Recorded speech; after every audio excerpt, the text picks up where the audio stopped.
Volvamos al antiguo centro del universo, donde los faraones gobernaron con un poder absoluto y donde construyeron un monumento que debía catapultarlos desde la muerte a la vida eterna. Karnak, el templo de los dioses. El antiguo Egipto veneraba a sus dioses en colosales monumentos de piedra que señalaban su presencia en todas partes a lo largo del exótico paisaje del país, así como en secretas ceremonias abiertas solo a unos pocos elegidos. En un mundo obsesionado con lo sobrenatural, Egipto era considerada la tierra más religiosa de todas.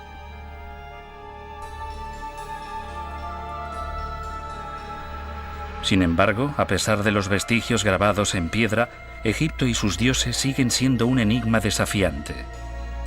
Los egipcios construyeron a una escala monumental destinada a perdurar toda la eternidad. Pero, ¿qué les llevó a construir tales prodigios cuando nunca antes se había intentado nada tan grandioso? Mientras el resto del mundo vivía en chozas de barro, los egipcios ya habían creado maravillas.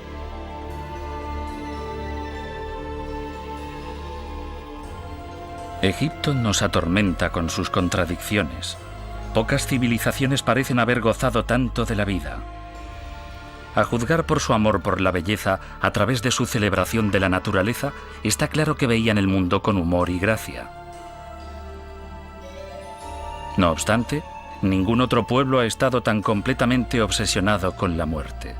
En el curso de sus vidas, los egipcios invertían tantos esfuerzos y dinero en la preparación de la vida después de la muerte como en su día a día.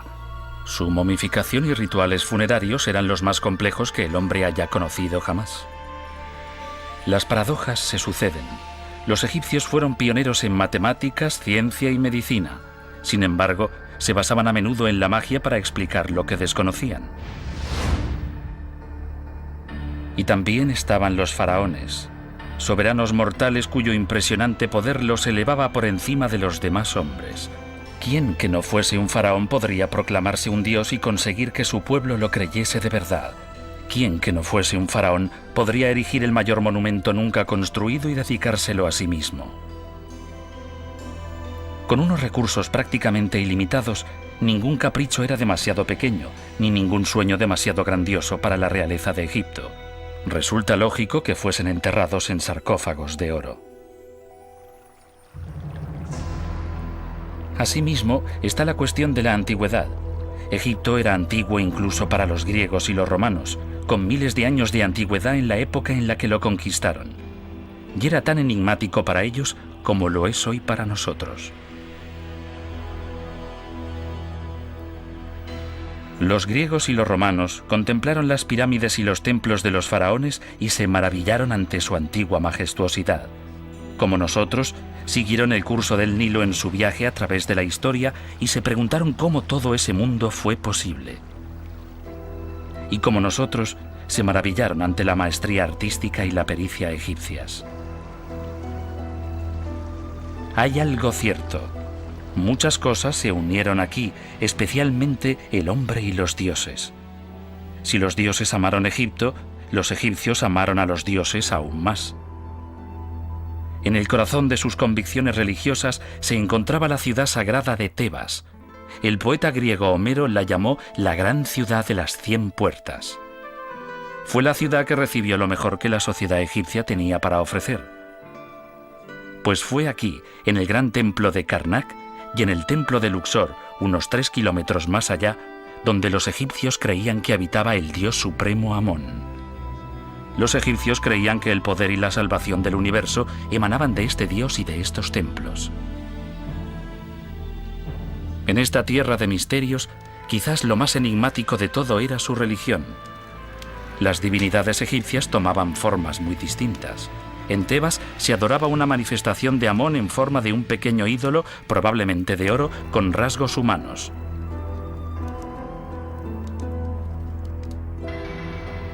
Se piensa que el nombre de Amón significa el oculto.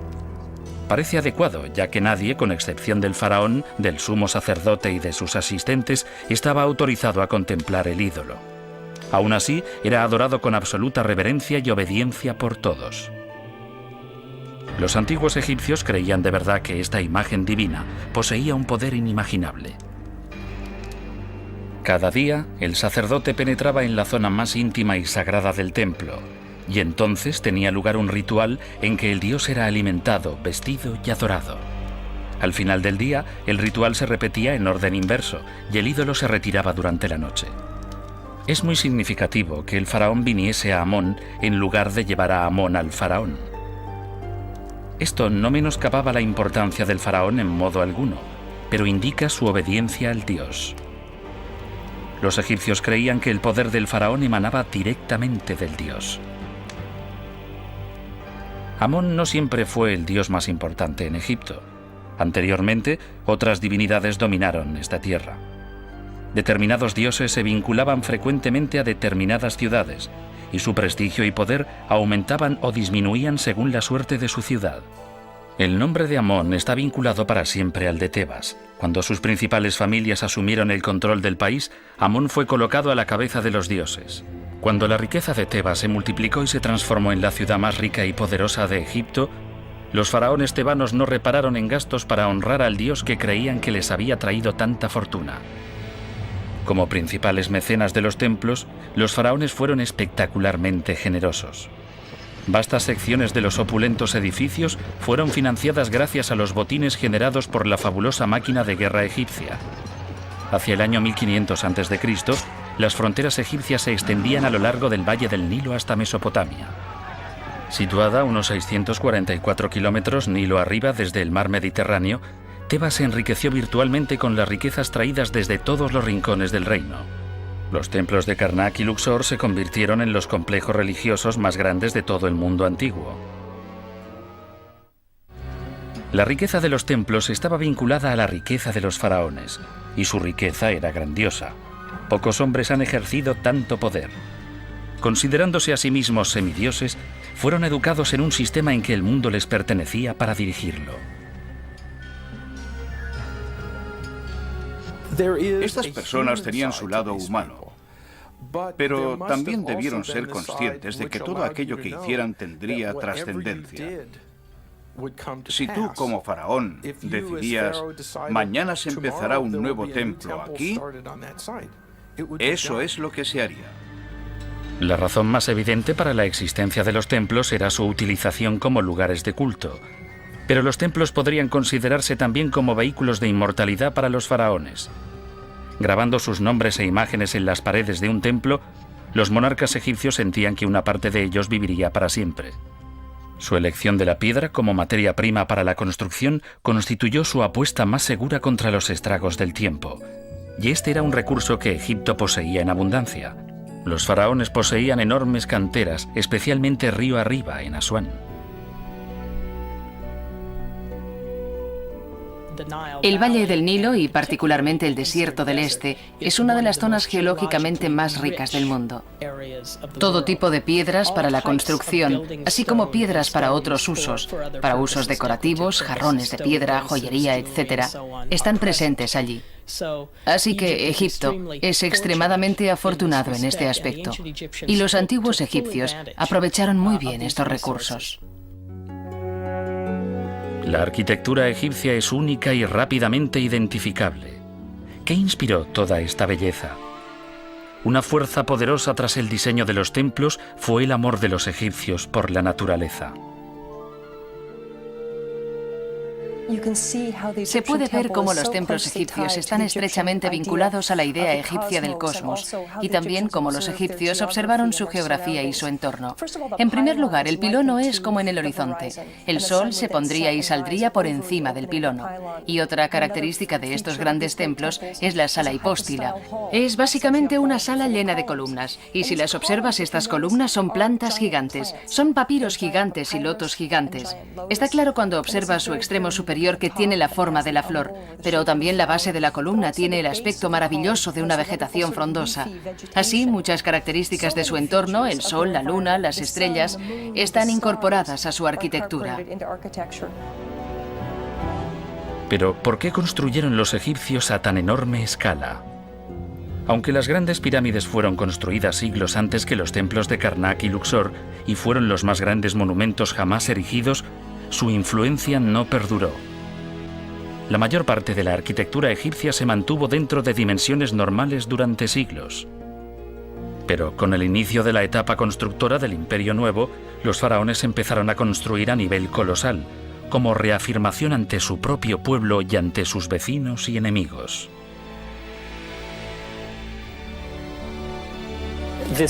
El tamaño de los monumentos egipcios es, supongo, una manifestación de poder, en cierto sentido. Este deseo de monumentalidad y dimensiones colosales parece haberse desarrollado con el establecimiento del Imperio egipcio, tanto en Nubia como en Asia Occidental, a partir del año 1500 a.C. aproximadamente. Sorprendentemente, la impresión global producida por esta impresionante arquitectura es particularmente atractiva a los ojos del hombre moderno. Es muy limpia, muy pulcra, muy armoniosa en conjunto y en cierto modo coincide con nuestro sentido moderno de la estética. Es algo que probablemente los victorianos no encontrarían especialmente bonito o atractivo, pero a nosotros nos parece extremadamente moderno, muy pulcro, muy armonioso. De hecho, la arquitectura egipcia era muy elegante. A pesar de su tamaño colosal, pocas personas tenían acceso al interior de los templos. Solo la élite privilegiada podía penetrar en la zona sagrada de su interior. Cuando uno piensa en un templo, la mayoría lo equipara a una iglesia. Uno piensa que irá a adorar al Dios y que todos podrán entrar. Pues bien, esto no era así en el Antiguo Egipto. En el Antiguo Egipto, la gente corriente no tenía acceso a las zonas sagradas. Solo el que había sido purificado, es decir, los diversos rangos del clero, podían acceder al interior. Y cuanto más puro eras, más arriba estabas en la jerarquía sacerdotal y más podías penetrar en el templo. Como en su exterior, todo en el interior del templo estaba dirigido a impresionar. Al fin y al cabo, a tan solo unos 90 metros en lo más recóndito del edificio se encontraba la morada de los propios dioses. El faraón no vivía en el templo. Su residencia se encontraba en otra parte. Pero cuando visitaban al dios, a medida que se adentraban más y más en el corazón del templo, el faraón y los sumos sacerdotes se veían rodeados de una impresionante maestría artística. Al aproximarse a la cámara del dios, cruzaban la sala hipóstila. Hoy, esta sala está inundada por el sol, pero durante la antigüedad, la mayoría de esta zona estaba a oscuras, iluminada por antorchas o con un mínimo alumbrado. La sala estaba diseñada como un gigantesco bosque de pilares destinados a hacer que el universo pareciese pequeño. El faraón iba a adorar al dios y como él mismo era una divinidad, se podría decir que Dios iba a adorar a Dios.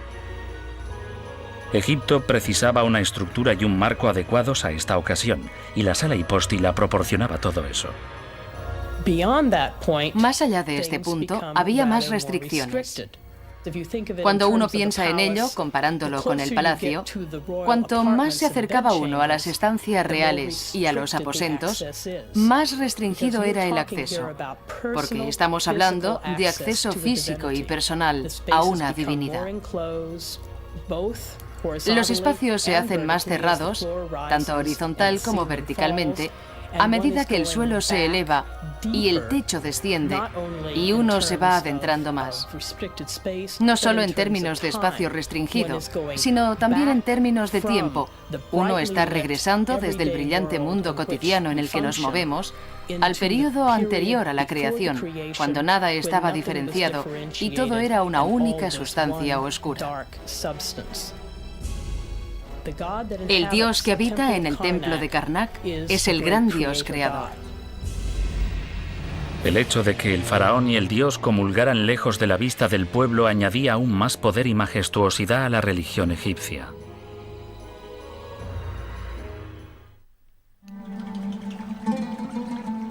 Egipto era el don del Nilo. El gran río constituía la fuente de la grandeza de Egipto. Fluyendo del corazón de África, a través del abrasador desierto, el río era una arteria de vida para el país, un generoso suministrador de comida, sustento, riqueza y otra cosa más, protección. Más allá del Valle del Nilo, el formidable desierto se extendía a lo largo de miles de kilómetros. En la desembocadura del río se encontraba el mar Mediterráneo y en su parte sur había peligrosas cataratas. La situación del río aislaba al país de sus enemigos. Egipto era demasiado difícil de invadir, así que pocos lo intentaron. A veces pasaban siglos sin que se produjese ninguna amenaza seria del mundo exterior.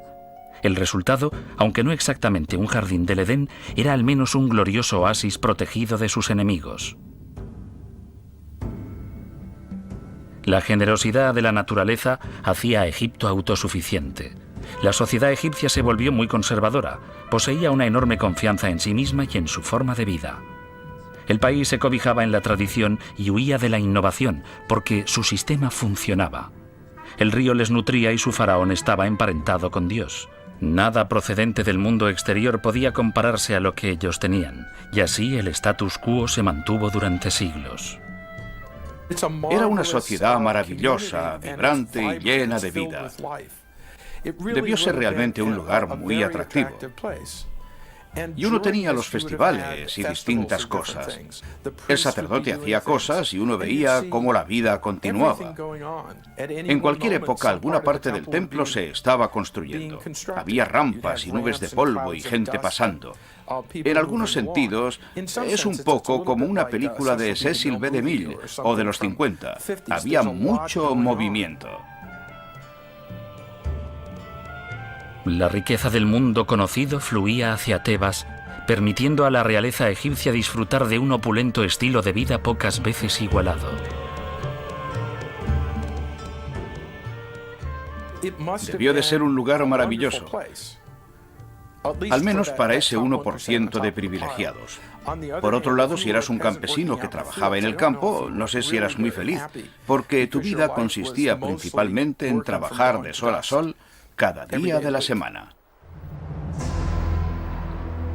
En muchos sentidos, Tebas era una ciudad dividida, mitad para los vivos y mitad para los muertos. El río atravesaba la ciudad justo por su centro.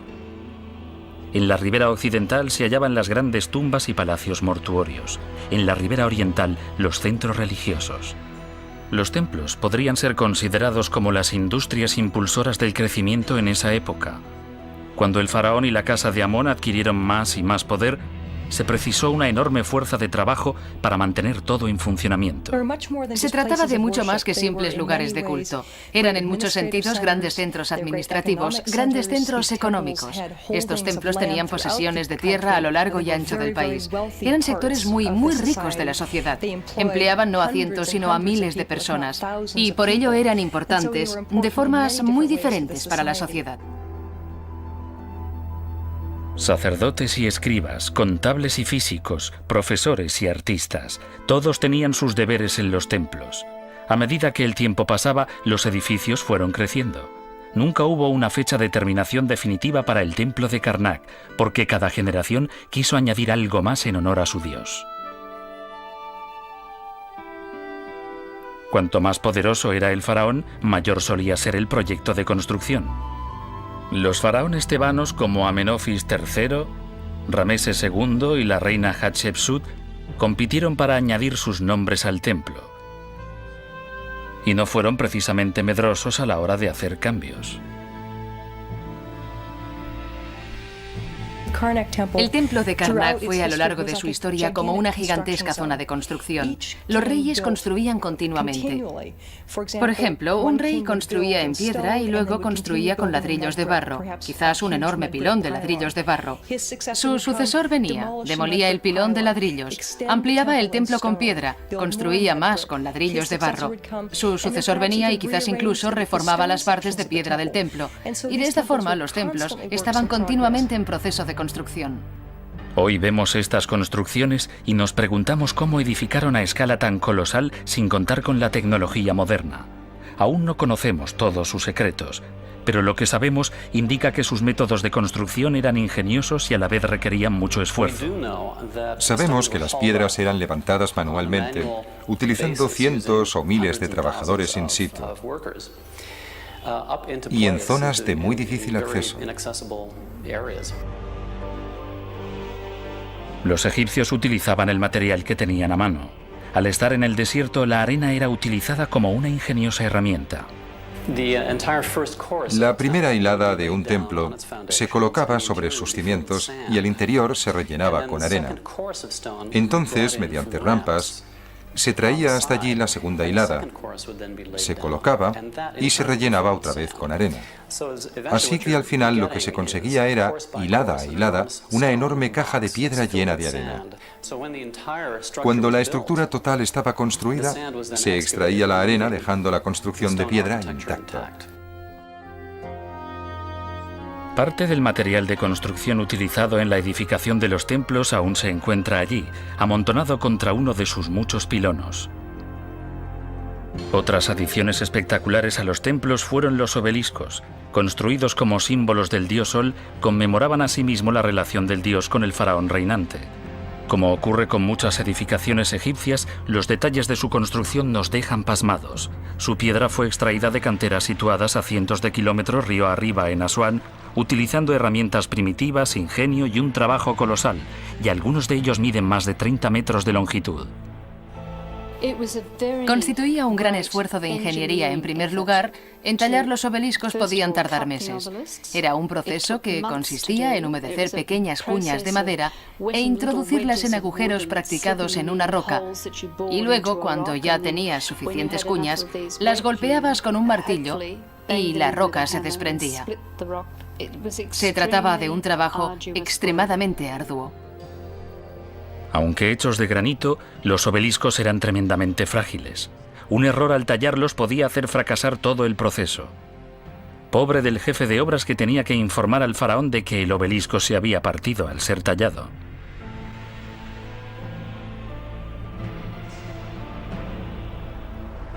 Aún así, el tallado de los obeliscos era casi la parte más fácil. Lo siguiente era transportar estas enormes estructuras hasta la orilla del río, cargarlas en barcas y navegar con ellas corriente abajo. El antiguo Nilo era mucho más traicionero que el actual. Un error al equilibrar las barcas o al navegar por los rápidos del río podía hundir todo el proyecto en sus profundidades. Los obeliscos que conseguían llegar a Tebas eran trasladados al templo con bombo y platillo. Tenían que llevarlos al templo y levantarlos. Y esta era una de las tareas más duras de todas, porque lo que tenían que hacer era elevar estas frágiles estructuras de piedra sin romperlas o dejarlas caer durante el proceso. Una vez más, los egipcios utilizaban la arena. Levantaban el obelisco y luego lo depositaban en un pedestal utilizando gruesas cuerdas y la fuerza bruta humana. Para los equipos de obreros y sus capataces, la visión final del obelisco firmemente erguido probablemente les comportaría el máximo reconocimiento posible a un constructor en Egipto, ya que esta era seguramente la tarea más difícil de todas. Hay un aspecto en los templos que ha ido cambiando a lo largo del tiempo: su color. La piedra arenisca egipcia es maravillosa a medida que envejece porque cambia de color según la luz. Puede ir desde una especie de rosa a veces, ese radiante color oro absolutamente precioso al atardecer. Esto no podía verse en la antigüedad porque estos templos estaban pintados. Milagrosamente, algunas de las pinturas se han conservado, revelando una vez más el amor de los egipcios por los temas naturales, como este techo en que se representan las estrellas en el cielo. En estas paredes, los egipcios grabaron su historia y los textos sagrados de su religión. Los dioses en quienes confiaban para preservar el ritmo de la vida no les pudieron proteger de los cambios.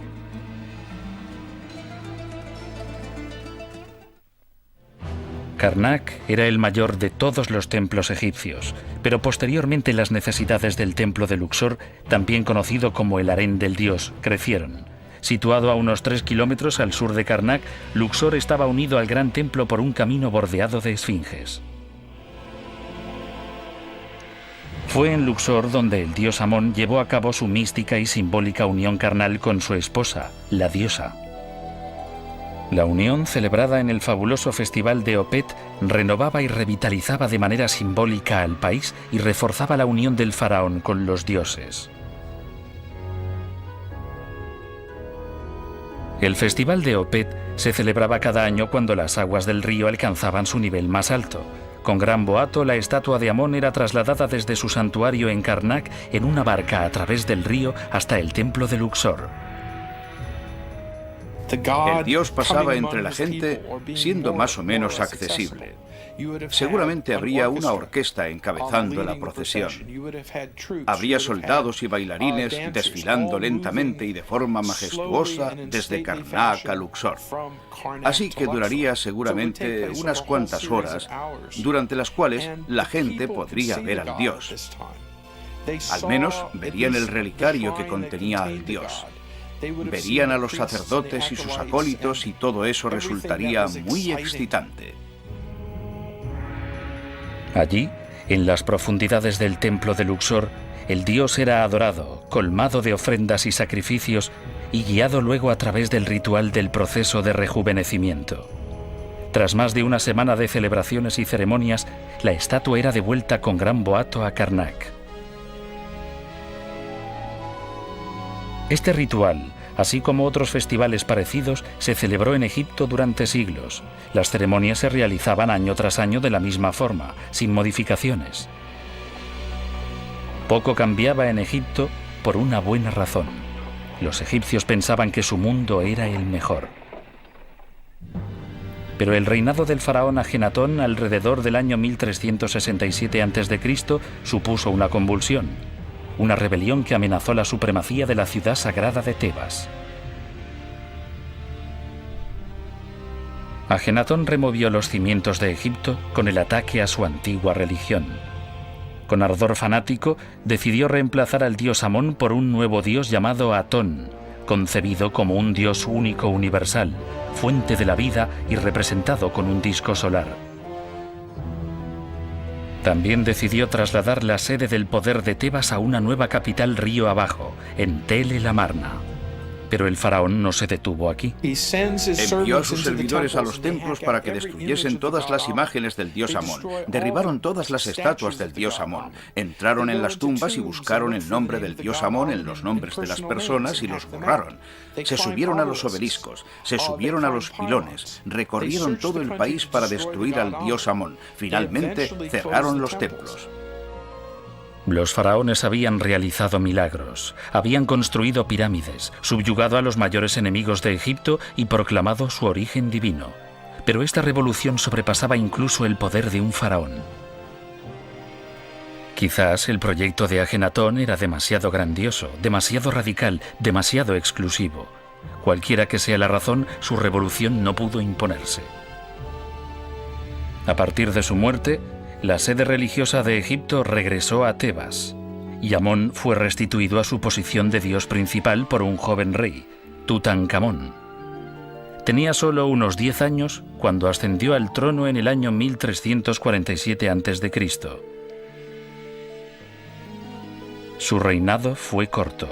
Se cree que Tutankamón vivió solo hasta los 20 años aproximadamente. Durante la mayor parte de su reinado estuvo sometido seguramente a la influencia de consejeros, la mayoría de los cuales deseaban el regreso del poder a Tebas. Uno se pregunta hasta qué punto sus propias preferencias políticas o religiosas eran tenidas en cuenta o si tenía alguna. Si no era tan solo una marioneta manipulada por las diversas facciones ciertamente existentes entonces.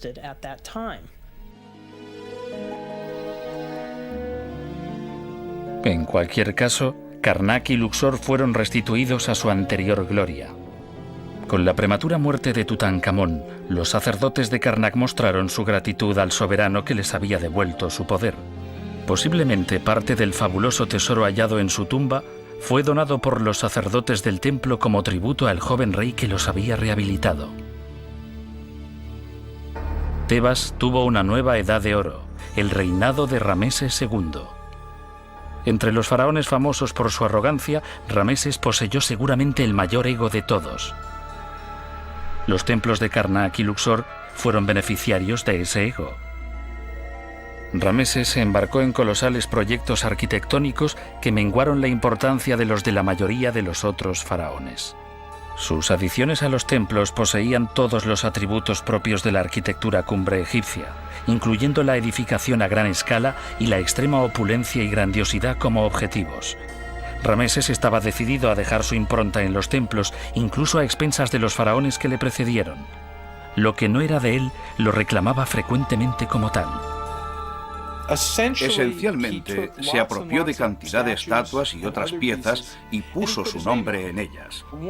Una de las ventajas más convenientes de la civilización egipcia era el hecho de que si tú ponías tu nombre en algo, aquello pasaba a ser tuyo. Así que si tenías una estatua de Amenofis III y decidías que ese rey tenía ya demasiadas estatuas, podías tomarla, borrar el nombre y poner el tuyo en su lugar y pasaba a ser tuya. A veces modificaba los rasgos de la cara y a veces ni se molestaba en ello. Cuando grababa sus inscripciones, a veces lo hacía con una profundidad de 15 centímetros en la pared para que sus sucesores lo tuvieran difícil si querían ir y borrar su nombre. Los edificios no fueron el único lugar en que Rameses dejó su impronta. En el momento de su muerte, Rameses II había engendrado a 100 hijos. Tenía tantos vástagos que los investigadores no han sido capaces de seguir las trayectorias de todos ellos o de saber con qué mujeres tuvo a cada uno. El problema para identificar a sus esposas e hijos es que aunque tenemos los nombres de muchos de ellos, no los tenemos todos. Sobre las reinas en particular sabemos que los faraones del Imperio Nuevo tenían harenes o varias esposas que no solo eran egipcias, sino que también venían del extranjero como forma de cimentar alianzas diplomáticas.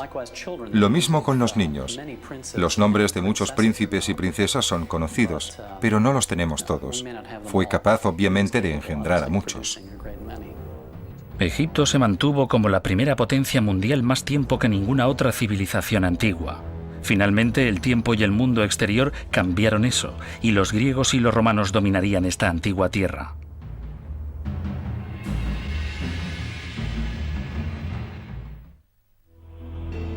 Egipto y Tebas tardaron mucho en morir. Tras el reinado de Rameses II, el país nunca volvería a alcanzar la grandeza de tiempos pasados. Lejanos ya los días de su protector aislamiento, el poder del Estado empezó a trasladarse lentamente hacia el norte, hacia el Mediterráneo.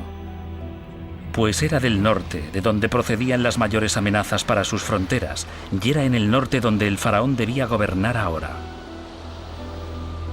Pronto, agitado por luchas internas, con su territorio mermado y con el poder del faraón en decadencia, el país se volvió vulnerable a las invasiones. Y la invasión llegó pronto. Todas las campañas nubias, asirias y persas tuvieron éxito. Ellos también fueron subyugados por el mayor conquistador de todos, Alejandro Magno, en el año 332 a.C. Alejandro quedó fascinado por la cultura egipcia y conocía perfectamente su pasada gloria. Pero como para tantos otros que han venido a las riberas del Nilo, Egipto era un enigma. Los griegos veían Egipto como un lugar maravilloso, lleno de una sabiduría que no llegaban a comprender del todo. Tan grande era el respeto de Alejandro por los antiguos, que restauró parte de los templos que los anteriores invasores habían saqueado. Hizo incluso grabar su imagen en sus paredes vestido como un faraón. Ahora, los faraones que gobernaban Egipto eran extranjeros, extranjeros que valoraban el presente mucho más que la atemporal eternidad de la ciudad de Tebas. Los romanos siguieron a los griegos en Egipto y más tarde llegaron los cristianos. Los antiguos dioses egipcios murieron al fin. Antaño la ciudad más grande de la tierra, Tebas, se convirtió en un pueblecito atrasado y su nombre fue casi olvidado por el hombre. Los templos donde los faraones y los dioses dictaron una vez el destino de un imperio se convirtieron en ruinas. Los navegantes del Nilo pasaban por su lado sin detenerse, sin imaginar la grandeza que una vez existió allí. El antiguo Egipto era prácticamente desconocido en Occidente debido a la pérdida de contacto entre Egipto y Europa occidental durante la Edad Media. Muy pocas personas podían viajar a Egipto a causa del conflicto entre el cristianismo y el mundo del Islam. Tenemos documentos de principios del siglo XV, dejados por viajeros, que describen los monumentos de Egipto, pero incluso la localización exacta de la ciudad de Tebas estaba en cuestión. Sorprendentemente, los grandes templos se transformaron en improvisadas viviendas para los pobres e incluso se utilizaron como establos. Los occidentales que fueron veían a grupos de gente viviendo en las ruinas. Era un lugar conveniente para guardar el rebaño o meter a tus cabras para resguardarlas de la lluvia o lo que quisieras hacer. Finalmente se convirtieron en una especie de reyes artificiales cuando los templos no estaban del todo destruidos. Desgraciadamente, se convirtieron asimismo en fuentes importantes de material de construcción. Los obreros de la construcción local echaban abajo pilones y pilares para obtener fácilmente piedra ya tallada. Las inscripciones y grabados artísticos de las piedras, tesoros de una nación antaño orgullosa, se perdieron con ellas. Con el paso de los siglos, el desierto invadió lentamente los templos. A menudo, las arenas acababan por cubrir los edificios hasta el techo. Irónicamente, los templos volvieron a obtener la atención del mundo gracias a otro conquistador, Napoleón Bonaparte. La expedición de Napoleón, la expedición francesa de 1798, que llegó al Valle del Nilo, estaba interesada, por supuesto, no solo en los monumentos antiguos, sino también en todos los aspectos del antiguo Egipto. La botánica, la geografía, la etnografía moderna de Egipto también. Estaban de hecho pasmados por el tamaño, la monumentalidad, la belleza de los antiguos monumentos. Y esto llevó a un intenso interés en Europa por el Valle del Nilo. La explosión del interés por Egipto tras la expedición de Napoleón condujo a una etapa de saqueo. Algunos de los tesoros más preciados del país fueron derribados y llevados a los grandes museos y ciudades de Europa.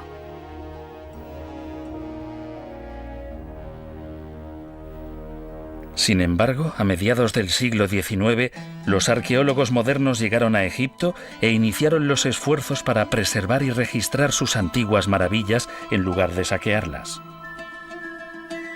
Investigadores egipcios, franceses, británicos, alemanes y americanos trabajaron para reunir las piezas de este antiguo rompecabezas. Durante más de 100 años, han reconstruido, reparado e investigado minuciosamente la superficie de los templos en un intento de preservar su legado y descubrir sus secretos. Pero todavía tienen un largo camino por delante. Desde que se iniciaron los trabajos científicos en Karnak, digamos que hace unos 150 años, todavía existen partes de Karnak totalmente desconocidas. Hay cosas que nunca han sido registradas por los egiptólogos y que no lo serán durante nuestras vidas. Una cuarta parte aproximadamente de la zona rodeada por las grandes paredes de ladrillos de barro nunca ha sido realmente excavada. Tan solo tenemos una vaga idea de lo que puede haber allí. Hay instituciones como el Instituto Oriental que trabajaron en Karnak durante años realizando un estudio epigráfico. Es un largo proceso de análisis, estudio y registro que todavía dura. El Dr. Peter Dorman es el director de investigación epigráfica del Instituto Oriental de la Universidad de Chicago. Este equipo se dedica a registrar e interpretar las inscripciones y relieves de las paredes del templo. Se puede decir que estos investigadores participan en una carrera contra el tiempo. Estos monumentos han estado expuestos al entorno, al vandalismo humano, a la erosión durante muchos años. Podemos ver cómo se van erosionando gradualmente. Es un proceso de erosión y deterioro muy lento y gradual. Pero estas inscripciones religiosas e históricas de los monumentos egipcios están desapareciendo literalmente ante nuestros ojos. Y la mayoría de ellos no han sido cuidadosamente documentados. La única forma en que podemos registrarlas de forma permanente para los futuros investigadores que necesitarán ver estas inscripciones religiosas e históricas consiste en hacer una copia ahora antes de que la erosión y el vandalismo las hagan desaparecer. Los antiguos egipcios pensaron que sus monumentos perdurarían para siempre. Sin embargo, parece que ni siquiera la roca sólida es capaz de resistir los estragos del tiempo y de los hostiles elementos.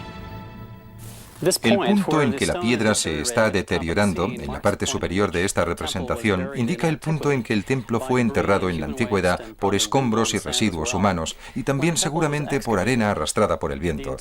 Cuando el templo fue excavado, la totalidad de la parte inferior de la pared empezó a resecarse. Las sales empezaron a actuar. A la izquierda se puede ver el cerco blanco causado por la formación de cristales de sal. En mi opinión, se ha empezado a desintegrar un bloque entero. Esto es típico del tipo de deterioro que se produce en todo Egipto, donde los daños causados por la sal son un gran problema. A través de su labor de documentación, el equipo de Chicago ha obtenido un conocimiento íntimo de las formas del arte antiguo. Aunque los templos se fueron ampliando durante siglos, un ojo experto puede a menudo determinar de forma inmediata a qué etapa específica o gobernante específico corresponde una obra. Algunos periodos del arte egipcio son muy especiales. Puedes ver un monumento, puedes ver un relieve, puedes ver una tumba pintada y decir, esto debe de ser del reinado de tal o tal rey. Uno puede decir incluso en algunos casos, esto es de la primera etapa del reinado de tal o tal rey, incluso sin consultar una inscripción que identifique el nombre del propio rey. Recientemente, el equipo ha ordenado cronológicamente los relieves del Festival de Opet. Podría tratarse del último momento posible, ya que con cada año que pasa, los relieves del templo se desdibujan un poco más a medida que las paredes se van desmoronando. Los relieves del Festival de Opet en el templo de Luxor son nuestra última publicación. Desde el punto de vista histórico son muy significativos porque datan del reinado de Tutankamón, así que constituyen uno de los principales monumentos de su reinado. Pero también revelan detalles maravillosos de la antigua celebración del Festival de Opet durante el Imperio Nuevo. En cuanto a composición son una proeza, y en cuanto a su significación religiosa son extraordinariamente importantes. Los sueños de inmortalidad de los faraones se hicieron realidad. Sus templos se convirtieron en vínculos entre el cielo y la tierra. Ahora sirven como un tipo de vínculo distinto, conectándonos a nosotros con la remota antigüedad. Aún así, los templos antiguos resultan inaprensibles, ocultando mucho más que lo que revelan. Es su antiguo encanto lo que nos lleva a ahondar en su conocimiento, a perseverar eternamente en busca de la historia.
Los misterios de Egipto.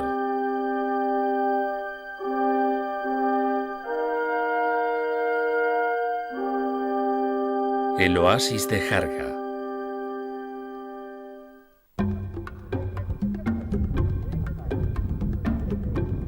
En la orilla oeste de las aguas del Nilo se extiende una franja árida de roca y arena, una tierra dura e inhóspita donde el agua es más valiosa que la vida misma.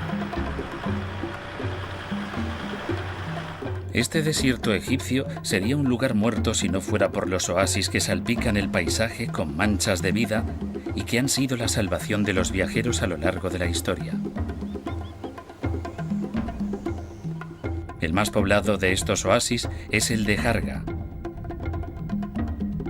Aquí, los granjeros todavía bombean el agua de los mismos pozos que utilizaban los griegos y los romanos.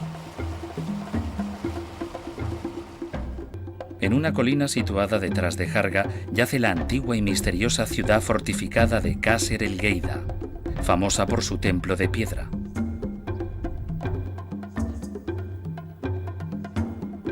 Desde las murallas de la ciudadela, Las tierras verdes y fértiles de abajo parecen un milagro esmeralda rodeadas por las arenas infinitas del desierto.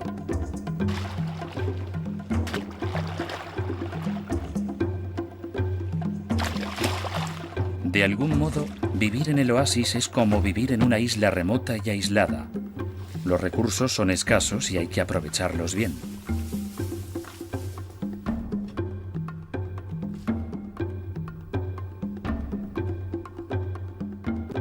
En el siglo VIII a.C., el poderoso imperio egipcio estaba en declive, azotado por conflictos internos que estaban dividiendo el país.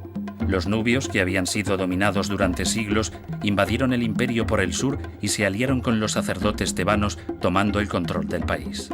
Los faraones nubios gobernaban los oasis, dominando las rutas comerciales estratégicas del desierto.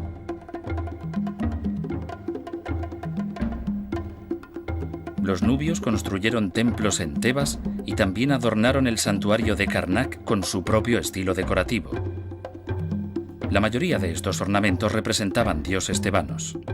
Posiblemente los nubios construyeron los templos como signo de gratitud hacia los príncipes y sacerdotes de Tebas por haberse aliado con ellos.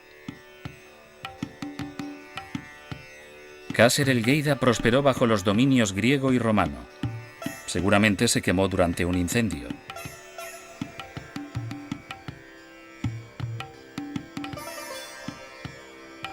Irónicamente, este fuego que casi destruyó la ciudadela es el responsable del buen estado de conservación de las ruinas. Los ladrillos de adobe habrían desaparecido llevados por la lluvia y el viento si el fuego no los hubiera cocido. Gracias a eso han permanecido intactos durante 2000 años.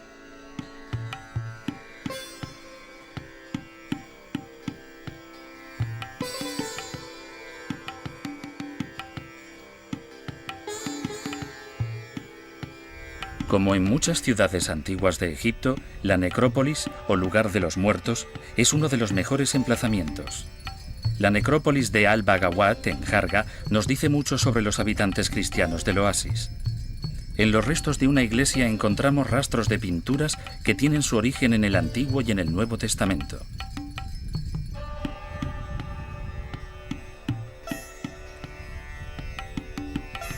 Hallamos cientos de tumbas de adobe de esa misma época.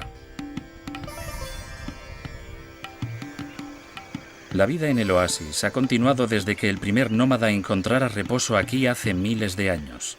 Sus aguas cuentan muchos secretos sobre gentes, sobre civilizaciones y sobre la propia historia.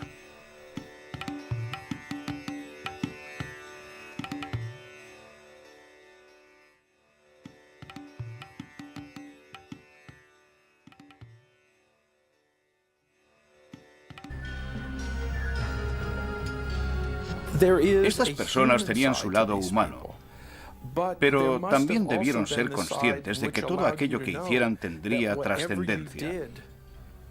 Si tú, como faraón, decidías, mañana se empezará un nuevo templo aquí, eso es lo que se haría. La razón más evidente para la existencia de los templos era su utilización como lugares de culto. Pero los templos podrían considerarse también como vehículos de inmortalidad para los faraones. Grabando sus nombres e imágenes en las paredes de un templo, los monarcas egipcios sentían que una parte de ellos viviría para siempre. Su elección de la piedra como materia prima para la construcción constituyó su apuesta más segura contra los estragos del tiempo. Y este era un recurso que Egipto poseía en abundancia. Los faraones poseían enormes canteras, especialmente río arriba, en Asuán.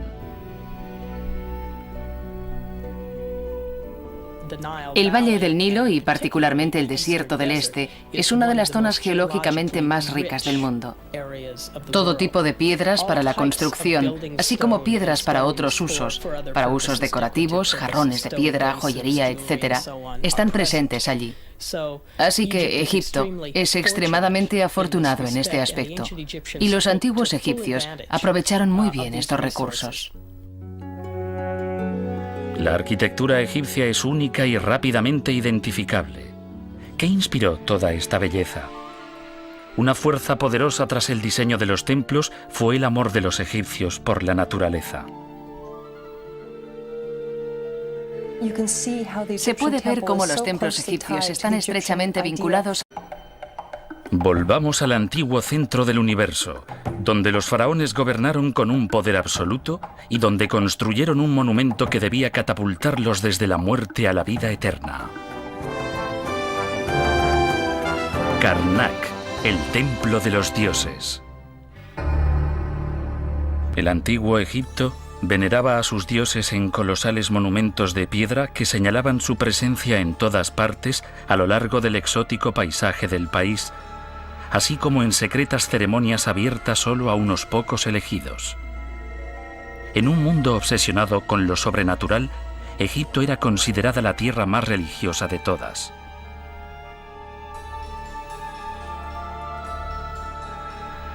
Sin embargo, a pesar de los vestigios grabados en piedra, Egipto y sus dioses siguen siendo un enigma desafiante.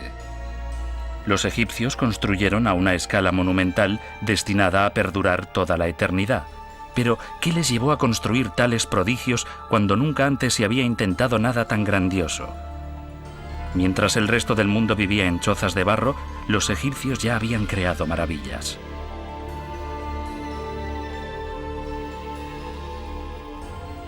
Egipto nos atormenta con sus contradicciones. Pocas civilizaciones parecen haber gozado tanto de la vida. A juzgar por su amor por la belleza a través de su celebración de la naturaleza, está claro que veían el mundo con humor y gracia. No obstante, ningún otro pueblo ha estado tan completamente obsesionado con la muerte. En el curso de sus vidas, los egipcios invertían tantos esfuerzos y dinero en la preparación de la vida después. Si los dioses amaron Egipto, los egipcios amaron a los dioses aún más. En el corazón de sus convicciones religiosas se encontraba la ciudad sagrada de Tebas. El poeta griego Homero la llamó la gran ciudad de las 100 puertas. Fue la ciudad que recibió lo mejor que la sociedad egipcia tenía para ofrecer.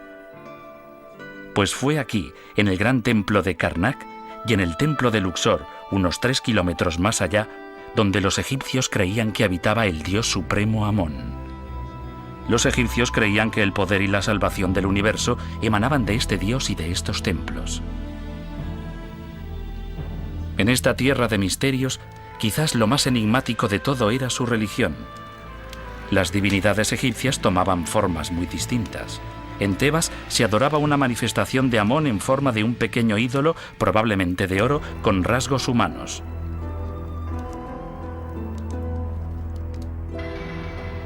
Se piensa que el nombre de Amón significa el oculto. Parece adecuado, ya que nadie, con excepción del faraón, del sumo sacerdote y de sus asistentes, estaba autorizado a contemplar el ídolo. Aún así, era adorado con absoluta reverencia y obediencia por todos. Los antiguos egipcios creían de verdad que esta imagen divina poseía un poder inimaginable. Cada día, el sacerdote penetraba en la zona más íntima y sagrada del templo, y entonces tenía lugar un ritual en que el dios era alimentado, vestido y adorado. Al final del día, el ritual se repetía en orden inverso y el ídolo se retiraba durante la noche. Es muy significativo que el faraón viniese a Amón en lugar de llevar a Amón después de la muerte como en su día a día. Su momificación y rituales funerarios eran los más complejos que el hombre haya conocido jamás. Las paradojas se suceden. Los egipcios fueron pioneros en matemáticas, ciencia y medicina. Sin embargo, se basaban a menudo en la magia para explicar lo que desconocían. Y también estaban los faraones, soberanos mortales cuyo impresionante poder los elevaba por encima de los demás hombres. ¿Quién que no fuese un faraón podría proclamarse un dios y conseguir que su pueblo lo creyese de verdad? ¿Quién que no fuese un faraón podría erigir el mayor monumento nunca construido y dedicárselo a sí mismo? Con unos recursos prácticamente ilimitados, ningún capricho era demasiado pequeño, ni ningún sueño demasiado grandioso para la realeza de Egipto. Resulta lógico que fuesen enterrados en sarcófagos de oro. Asimismo, está la cuestión de la antigüedad. Egipto era antiguo incluso para los griegos y los romanos, con miles de años de antigüedad en la época en la que lo conquistaron. Y era tan enigmático para ellos como lo es hoy para nosotros. Los griegos y los romanos contemplaron las pirámides y los templos de los faraones y se maravillaron ante su antigua majestuosidad. Como nosotros, siguieron el curso del Nilo en su viaje a través de la historia y se preguntaron cómo todo ese mundo fue posible. Y como nosotros, se maravillaron ante la maestría artística y la pericia egipcias. Hay algo cierto. Muchas cosas se unieron aquí, especialmente el hombre y los dioses, faraón. Esto no menoscababa la importancia del faraón en modo alguno, pero indica su obediencia al dios. Los egipcios creían que el poder del faraón emanaba directamente del dios. Amón no siempre fue el dios más importante en Egipto. Anteriormente, otras divinidades dominaron esta tierra. Determinados dioses se vinculaban frecuentemente a determinadas ciudades, y su prestigio y poder aumentaban o disminuían según la suerte de su ciudad. El nombre de Amón está vinculado para siempre al de Tebas. Cuando sus principales familias asumieron el control del país, Amón fue colocado a la cabeza de los dioses. Cuando la riqueza de Tebas se multiplicó y se transformó en la ciudad más rica y poderosa de Egipto, los faraones tebanos no repararon en gastos para honrar al dios que creían que les había traído tanta fortuna. Como principales mecenas de los templos, los faraones fueron espectacularmente generosos. Vastas secciones de los opulentos edificios fueron financiadas gracias a los botines generados por la fabulosa máquina de guerra egipcia. Hacia el año 1500 a.C., las fronteras egipcias se extendían a lo largo del valle del Nilo hasta Mesopotamia. Situada a unos 644 kilómetros Nilo arriba desde el mar Mediterráneo, Tebas se enriqueció virtualmente con las riquezas traídas desde todos los rincones del reino. Los templos de Karnak y Luxor se convirtieron en los complejos religiosos más grandes de todo el mundo antiguo. La riqueza de los templos estaba vinculada a la riqueza de los faraones, y su riqueza era grandiosa. Pocos hombres han ejercido tanto poder. Considerándose a sí mismos semidioses, fueron educados en un sistema en que el mundo les pertenecía para dirigirlo.